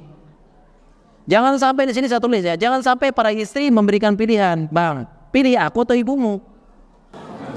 Jangan. Jadi itu ingatkan ya. Nah, ini perlu ini perlu diperhatikan para istri ya, dan ini salah satu solusi yang perlu direnungkan. Dan semoga para istri ketika selalu mengingatkan suaminya, berbakti kepada ibunya, sering telepon, sering apa, mudah-mudahan nanti anak laki-lakinya dapat istri yang begitu, sering ngingetin anak laki-lakinya, tuh telepon ibumu, apain dan sebagainya. Ya, jadi mungkin demikian ya, mudah-mudahan ini bisa menjawab suara hati perwakilan dari ibu mertua tadi, masyaallah. Ya, mudah-mudahan demikian insyaallah ya, mudah-mudahan insyaallah. Bismillahirrahmanirrahim. Satu lagi Ustadz. Assalamualaikum warahmatullahi wabarakatuh. Nama saya Bu Anjar. Saya mewakili sebagai seorang orang tua. Terus terang saya merasa kehilangan putri saya karena saya mendidik mulai kecil sampai mondok, sampai kuliah, akhirnya mendapatkan suami yang akhirnya lepas, artinya dia bersama suaminya. Memang rasanya apa yang dikatakan Ustadz tadi benar. Kita sudah mendidik, ketika sudah besar kita kehilangan. Walaupun kami menyadari bahwa itu semuanya memang sunatullah, bahwa seorang istri nanti akan berbakti pada suaminya, tetapi rasa sedihnya seorang ibu, bagaimana cara mengatasinya Ustadz? Saya mohon nasihatnya. Assalamualaikum warahmatullahi wabarakatuh. Waalaikumsalam warahmatullahi wabarakatuh. Iya, baik Ibu. Ya memang demikian ya insyaallah ya. Jadi yang kami tuliskan di sini memang ada dalam ilmu psikologinya. Dan perlu diketahui bagi ibu yang bertanya, ketika ibu merasakan perasaan seperti ini, maka hampir semua sang ibu yang mendidik anak merasakan perasaan sebagaimana yang ibu rasakan. Jadi ini mohon maaf, salah satu hiburan bagi ibu sekarang adalah ibu tidak sendiri. Hampir semua merasakan demikian. Sedih luar biasa. Sudah menemani, mendidik dari kecil, sudah menemani, punya kenangan-kenangan kecil. Ketika sudah besar pisah, jauh, tidak menemani kita lagi. Padahal kita dalam keadaan sudah mulai tua, mohon maaf ya, sudah mulai berumur. Jadi salah satu hiburan mungkin bagi ibu, hampir semua merasakan demikian ibu ya. Jadi mudah-mudahan sedikit bisa menghibur seperti itu. Nah, oleh karena itu di sini buku ini saya tulis juga. Ya, saya tulis juga tentang bagaimana solusinya ya. Solusinya yaitu bisa sering berkunjung. Ya, sering berkunjung ke rumah. Jadi baik istri maupun suami itu bagaimanapun juga mengusahakan bisa berkunjung, bertemu dengan dua-duanya. Jadi suami itu jangan mikirnya orang tua aja gitu loh, tapi dia juga perlu memikirkan mertua. Karena sang istri juga perlu berbakti kepada orang tuanya. Dan ini perlu saya luruskan, ini perlu diluruskan ya. Tadi ibunya bertanya kan istri berbakti pada suami. Suami lebih berhak gitu kan ya. Ini perlu diluruskan pemahamannya. Jadi memang kalau kita bicara fikih, seorang suami itu lebih berhak terhadap istrinya dibandingkan orang tua terhadap anak perempuannya. Itu secara fikih. Nah, tetapi ini katanya ulama inda tanaqudot, ketika terjadi perselisihan, terjadi pertentangan, dan bakti dan seorang anak perempuan berbakti kepada suami dan berbakti kepada orang tuanya, kalau ditanya sama-sama 100%. Saya ulangi ya, ini perlu diluruskan nih. Anak perempuan berbakti kepada suami, berbakti kepada orang tuanya sama-sama 100%. Berbaktinya 100%. Jadi nggak ada dibagi gitu ya, suami 80, orang tua 20, enggak. Sama-sama 100% berbaktinya. Adapun tadi permasalahan tadi ya, suami lebih berhak terhadap istrinya dibandingkan orang tua terhadap anak perempuan. Ini kata ulama inda tanaqudot, ketika terjadi perselisihan, terjadi perbedaan kepentingan. Contoh misalnya ya, contoh, sang suami bilang sama istrinya, bang, Sang suami bilang sama istrinya, "Dek, abang keterima kerja di Papua. Abang dipindahin tugas ke Papua. Ditugaskan sama kantor di Papua. Ya di sana rezeki abang, Dek. Adek ikut abang ke Papua ya. Tinggalnya di Jawa mungkin ya. Di Jogja mungkin." Kemudian tiba-tiba orang tuanya keberatan gitu. "Aduh, anak saya jangan dibawa ke Papua dong. Anak saya nemenin kita di sini. Kamu aja ke Papua. Istri sama cucu kita di sini," gitu kan. Ini kan terjadi perbedaan kepentingan. Kan nggak mungkin istrinya dibagi dua gitu, enteng gitu ya. Atau di apa namanya di istilahnya di apa di ini apa namanya di bisa dibagi dua tuh apa namanya? Dibagi dua atau di ini ya di klan ya. Di cloning jadi dua itu kan nggak mungkin. Nah ini baru terjadi tanakudot, perbedaan kepentingan. Nah dalam hal ini maka fikihnya dimenangkan suami yang menangkan. Jadi nggak pakai perasaan lagi. Aduh, dari istrinya, aduh kasihan orang tua sudah sepuh sudah apa, pakai perasaan nggak, pakai fikih. Dalam ini dimenangkan suami, istri wajib ikut suami ke Papua. Dan itu ini perlu diluruskan. Jadi berbaktinya anak perempuan kepada suami kepada itu nggak langsung main ini aja tiba-tiba main tanakudot ya dibenarkan, nggak 100% dua-duanya tetap 100%.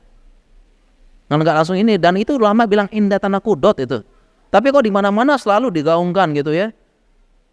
Pokoknya suami lebih berhak. Ya pokoknya harus bakti kepada suami daripada kepada orang tua. Enggak, itu bukan begitu definisinya. Enggak, 100% sama-sama berbakti sebisa mungkin. Ya, seperti itu. Nah, oleh karena itu bagi suami ya hendaknya memahami. Ya, contoh paling nyata itu kalau bisa itu ya lebaran dibagi gitu kan ya, tahun ini ke rumahnya orang tua, tahun depan ke rumah mertua. Kalau bisa begitu kan ya. Kalau nggak bisa nggak pernah sama sekali, berat sebelah. Ya. Kalau bisa jangan sampai dan kalau bisa jangan sampai ini sang istri nggak pernah ketemu orang tuanya, 5 tahun nggak pernah ketemu orang tuanya, janganlah. Kalau memang nggak bisa pulang lebaran, ya kapan dah saat tiket murah atau apa ketemu orang tuanya atau apa begitu.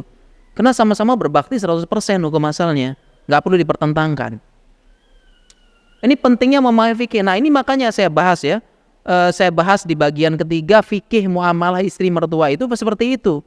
Hukum asalnya itu ya sama-sama gitu.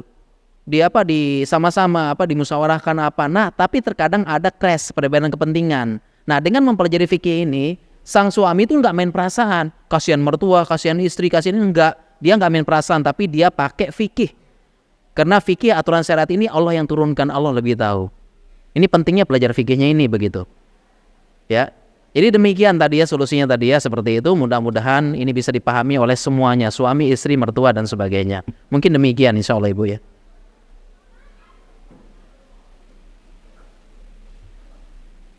Oh kertas sekarang ya insya Allah. Baik sekarang kertas ya. Ini ada pertanyaan. Ustadz izin bertanya, ya diizinkan. Bagaimana jika calon istri, kayaknya belum nikah nih ya, persiapan Masya Allah ya. Bagaimana calon istri mengajukan syarat pranikah agar setelah nikah tinggal dengan orang tua wanita? Karena orang tua wanita stroke dan ibunya PPOK. PPOK itu penyakit paru ya. Jadi ada kasus ya. Jadi istri ini belum nikah, sebelum nikah ngajukan syarat pranikah sama suaminya. Jadi setelah nikah tuh kita tinggal sama orang tua wanita. Ya karena orang tua wanita stroke sama ibunya PPOK. Jadi ini calon istri ini pengen ngerawat orang tuanya. Jawabannya apakah boleh mengajukan syarat pranikah? Jawabannya boleh, asalkan ya dia tidak la yahilul harama wala yuharrimul halala. Kaidah fikihnya demikian. Jadi syarat pranikah itu boleh selama tidak menghalalkan yang haram dan mengharamkan yang halal. Ini boleh. Nah dalam kasus ini syaratnya tinggal dengan orang tua wanita. Jawabannya boleh mengajukan syarat pranikah seperti ini. Ini namanya syurutun fin nikah. Bab syurutun fin nikah dibahas dalam nikah. Apakah boleh? Jawabannya boleh. Sekarang yang jadi titik pembahasannya apakah suaminya mau apa enggak. Kalau suaminya mau, alhamdulillah. Kalau nggak mau ya sudah gitu kan. Cari yang lain. Jadi syarat pranikah ini boleh. Ya, dan tentunya suami akan menerima konsekuensinya. Dan ketika suami sudah bilang, iya insya Allah saya siap menerima syarat pranikah yang kau ajukan. Nah, ketika dia menerima tersebut, dia harus menunaikannya. Ya, karena wa ahallu ma mastafaitum bihi mastahlaltum bihil furuj. Oh, kama qala Rasulullah SAW. Karena persyaratan yang paling berhak ditunaikan adalah persyaratan di mana persyaratan tersebut menghalalkan kemaluan. Maksudnya apa? Persyaratan yang paling wajib dipenuhi adalah persyaratan nikah. Paling wajib dipenuhi. Jadi kalau kita kan jual beli ya, ada syaratnya kan. Kemudian kita akan dagang, ada syaratnya. Nanti pokoknya kita jual beli, tapi syaratnya nanti barang ini sampai ke rumah. Syaratnya begini. Syaratnya nanti saya transfer 2 hari lagi. Itu kan syarat dalam akad jual beli. Ya, dia wajib dipenuhi. Nah, fikihnya yang paling wajib dipenuhi adalah yang menghalalkan kemaluan. Jadi syarat pranikah paling wajib didahului. Paling semangat untuk ditunaikan. Jadi setelah menyanggupi ini jangan di tengah-tengah ini jadi goyang-goyang gitu ya. Tiba-tiba berubah pikiran. Ya, nanti ibumu nanti dirawat sama perawat aja deh. Kita tinggal di rumah yang lain. Gara-gara kamu ngerawat ibu yang stroke jadi nggak fokus berbakti pada saya, nggak boleh. Ya, karena ini syarat pranikah karena urusannya nikah gitu loh. Rumah tangga. Ujung-ujungnya bisa goyang, goncang, cerai. Jadi boleh apa tidak? Jawabannya boleh. Ya, dan mudah-mudahan yang bertanya ini dapat calon suami yang menerima gitu ya. Amin. Ini ya ada pertanyaannya.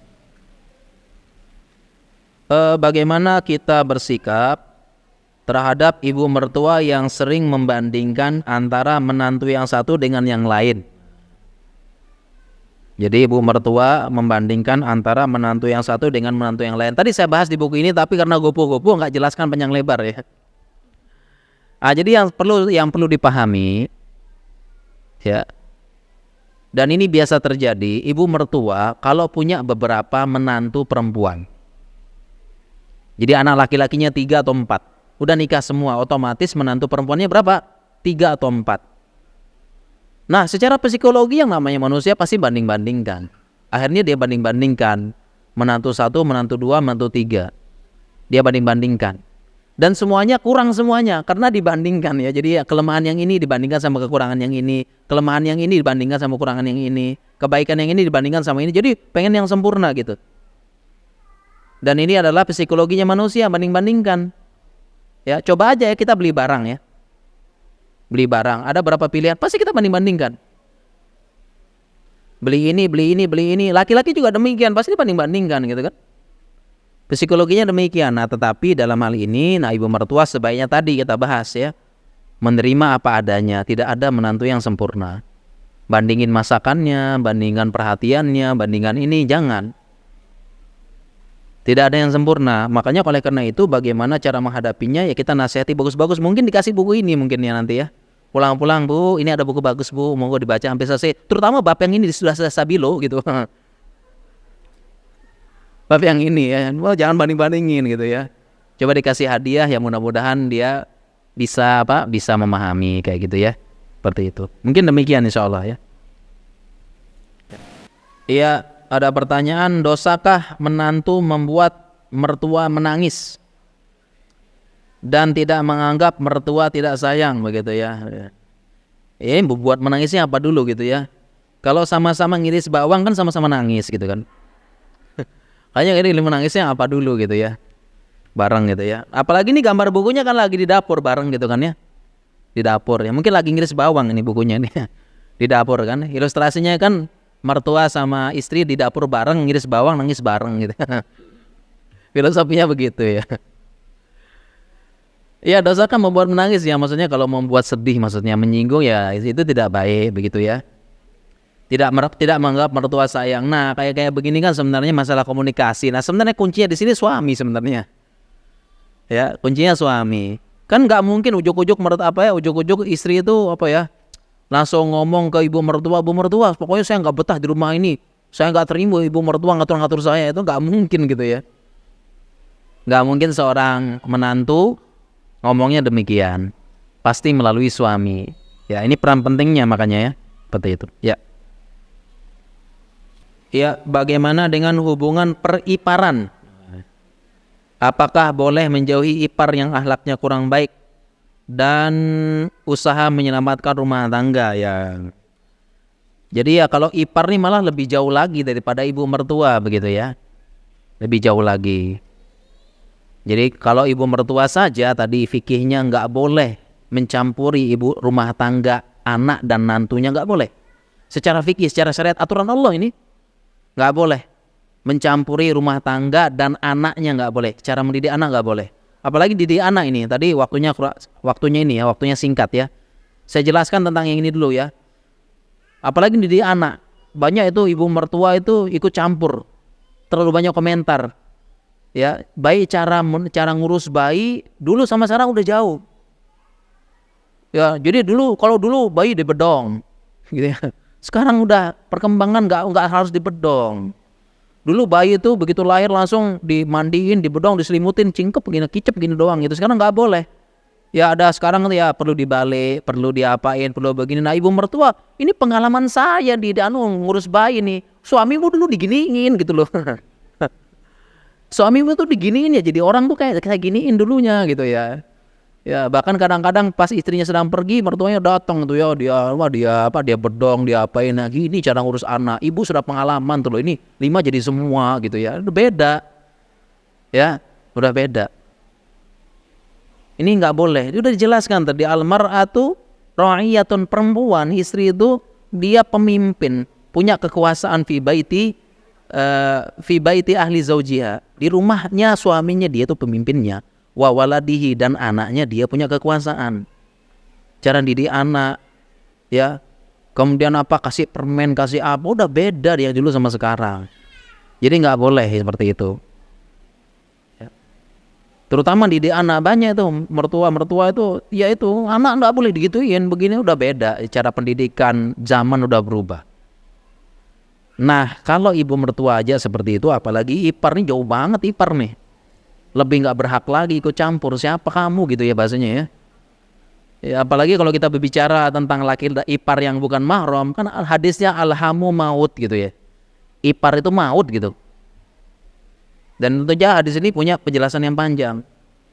Ya, jadi oleh karena itu ya perlu dijelaskan baik-baik kepada ipar ini. Kalau ibu mertua aja nggak boleh ikut campur, apalagi kamu, hello gitu ya. Nggak boleh, jadi jelasin baik-baik ya, nggak boleh ikut campur, nggak boleh apa seperti itu ya. Jadi ini mungkin demikian ya, mudah-mudahan bisa memahami insyaallah. Ya baik, nah ini juga pertanyaan yang bagus, kita bahas fikih nih. Bagaimana jika ibu mertua selalu minta uang ke suami untuk saudara-saudaranya? Jadi ibu mertuanya ini minta uang ke suami yang dibagi kepada saudara-saudaranya, saudaranya suami maksudnya ya. Sedangkan tiap bulan ibu mertua udah dikasih 5 juta. Wah ini wow gitu ya.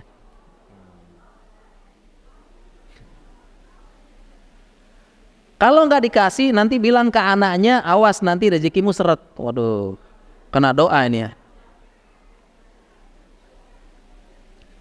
Apakah saya sebagai istri juga akan dapat pahala kalau suami kasih uang ke ibunya, ke neneknya, ke tantenya, dan yang lain-lain? Ya, gitu. Seperti itu. Nah ini juga jadi permasalahannya antara istri sama ibu mertua, urusan nafkah. Nah ini makanya kita perlu paham fikihnya di sini nih. Harus paham fikihnya ya. Ini penting ya urusan fikihnya nih. Karena beberapa kasus memang ada suami nggak bertanggung jawab gitu ya. Ada berapa kasus suami nggak bertanggung jawab. Jadi ada kasus di mana suami kerja, istri juga kerja, yang membiayai makan di rumah dan sebagainya itu istri. Sedangkan suami itu sama istrinya pelit, tapi sama ibunya, sama saudaranya, sama ininya jor-joran begitu. Jor-joran. Ini ada kasus begitu. Jadi suami sama istri pelit, apalagi istrinya udah kerja, tapi sama keluarganya, tante, apa, ponakannya, apa semua jor-joran. Ya seperti itu. Nah di sini kita perlu pahami fikih menafkah. Nah, ini pertanyaan ini kita agak panjang pembahasannya, biar nggak setengah-setengah. Jadi yang pertama, ini aturan Allah ya, perlu kita pahami semuanya. Jadi jangan main pakai perasaan nih. Kita sedang ngomong aturan Allah, dan Allah lebih tahu tentang kebaikan bagi makhluknya. Jadi pertama, suami wajib memberikan nafkah kepada istrinya. Dan nafkah kepada istri ada dua. Pertama nafkah wajib, yang kedua nafkah mustahab. Ini perhatikan suami juga ya. Sebelum kasih nafkah kepada ibunya, kepada siapa-siapa nih, perhatikan nafkah pada istri dulu. Jadi nafkah kepada istri ada dua, nafkah wajib, nafkah mustahab namanya. Nafkah wajib itulah nafkah untuk menanggung kebutuhan primer, yaitu tempat tinggal, pakaian, dan makan. Ya. Di ayat disebutkan wakiswatuhum bil ma'ruf, wakiswatuhunna bil ma'ruf. Kalian harus wajib kasih makan, kasih pakaian, kasih tempat tinggal dengan cara yang baik. Ini nafkah wajib bagi suami yang harus ditunaikan kepada istri. Ini wajib. Kasih makan, kasih tempat tinggal, kasih makan, kasih tempat tinggal, kasih pakaian. Wajib hukumnya. Dan tempat tinggal nggak mesti beliin rumah, yang bisa ngontrak gitu ya. Makan ya untuk hidup, pakaian yang sewajarnya. Nafkah wajib. Dan patokannya, ini patokannya ya. Apakah harus patokannya apakah baju bagus gitu ya? Baju yang kekinian gitu. Baju bermerek. Patokannya apakah makanannya harus enak, makan kafe terus, makan ke rumah makan terus, apa terus? Patokannya apa? Patokannya adalah sebagaimana alam disebutkan walahunna mislul lazi alaihinna bil ma'ruf. Dalam Al-Quran, patokannya adalah apa yang kamu makan itu yang istrimu makan. Apa yang kamu pakai pakaian itu yang istrimu pakaian.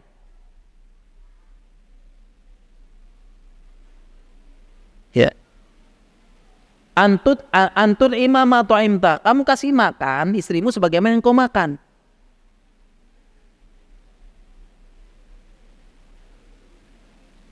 Dan kamu kasih pakaian segitu. Jadi patokannya begini. Jadi kalau kita makan enak, istri juga harus makan enak. Kalau baju kita bagus, istri juga harus bagus. Itu patokannya, nafkah wajib. Patokannya begitu. Nggak boleh jomplang. Kalau istri tinggal, kalau rumah sama ya, jadi sama-sama tinggal di kontrakan, sama-sama tinggal di ini. Jadi itu patokan nafkah wajib.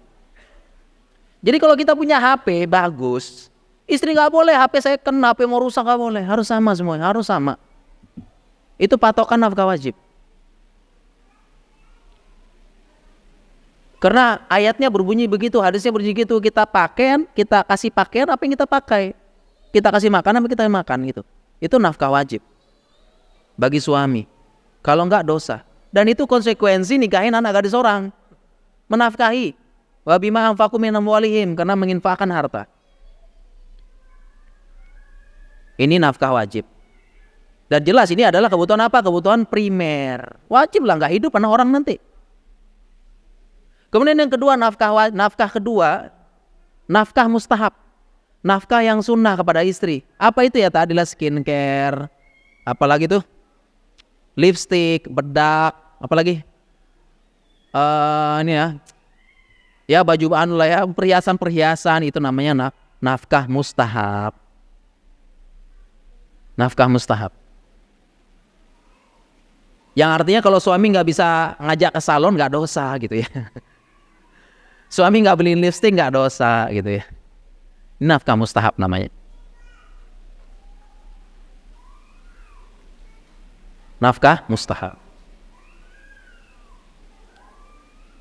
Dan nafkah mustahab ini patokannya gimana? Sama juga, wa ashiruhunna bil ma'ruf, pakai urf kebiasaan.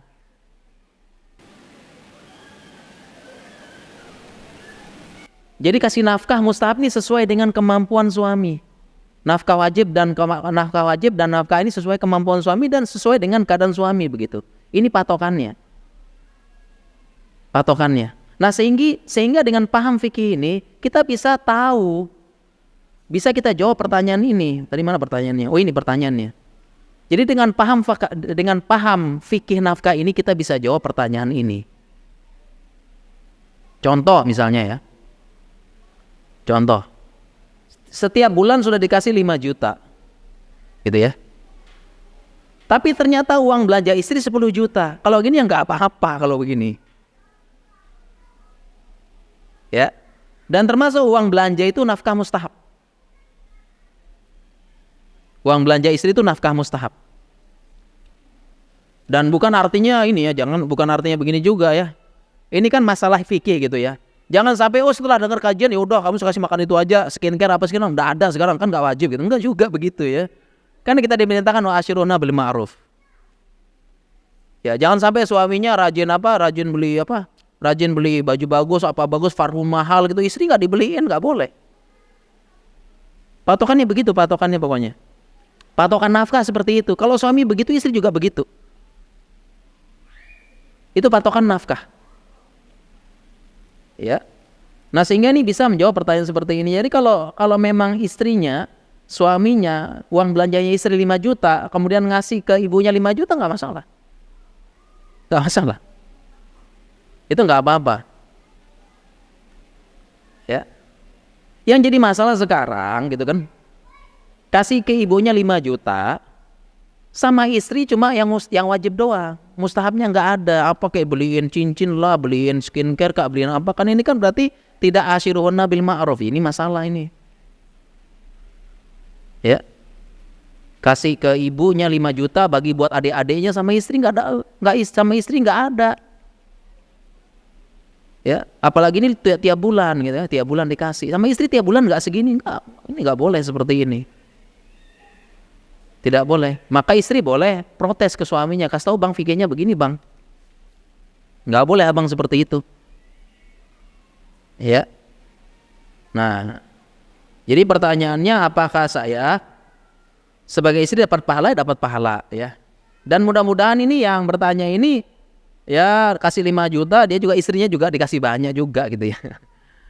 Jadi begitu patokannya. Jadi bukan masalah 5 jutanya, tapi masalah tadi tentang fikih nafkah. Ya, fikih nafkah, karena yang paling berhak dinafkahi ya anak sama istri. Dan secara fikih nafkah ini ibunya sama saudara-saudaranya itu yang kasih nafkah ya bapaknya gitu loh. Jadi pertanyaan sekarang nih, kemana bapaknya ini? Ya, kemana bapaknya gitu loh. Karena secara fikih yang ngasih nafkah ibu mertua sama saudara-saudaranya itu ya bapaknya, suami ibu mertuanya itu yang kasih nafkah gitu, yang nanggung. Sudah jelas fikihnya dalam Islam. Seperti itu. Kecuali kalau yang bertanya ini ibu mertuanya atau bapak mertuanya udah nggak ada. Beda kasus.